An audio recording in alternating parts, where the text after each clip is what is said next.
My outlook, to keep it very simple, is you have to go after the root cause, right?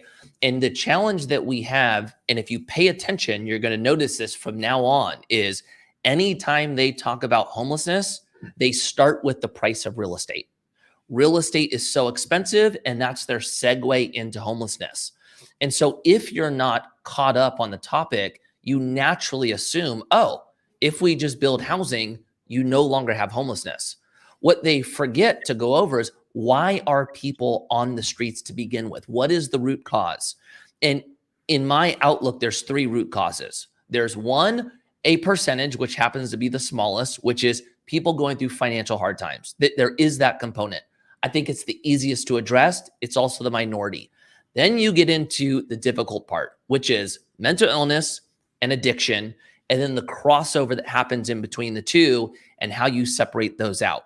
And all three take a different strategy to solve, right? The problem that we're facing right now is it seems like all the energy and dollars is to build housing. If we build housing, the issue goes away. So you look at San Francisco, who put a ton of money into building homeless housing, and yet the vacancy rate is through the roof. Why?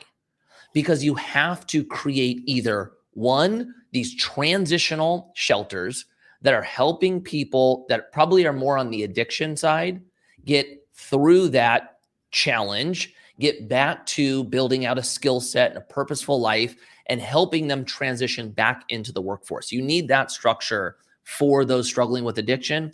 For mental illness, it's a totally different type of scenario, right? Mental illness, the biggest challenge to mental illness is if you have a illness, you as an individual don't know it's there. You have an inability to see the illness. And then the next stack on top of it is mental illness doesn't start showing until usually the brain stops developing, which is going to be anywhere from 18 to 27. So now you have an adult, family and friends cannot force help, and they don't see the illness there. What do you do with that? And so I think we have to go back to mental institutions. I think there has to be an element of some type of forced help, or nothing ever changes. And they're not having that conversation. They're having a conversation around housing only, you know? It's like they're focused on the wrong metric.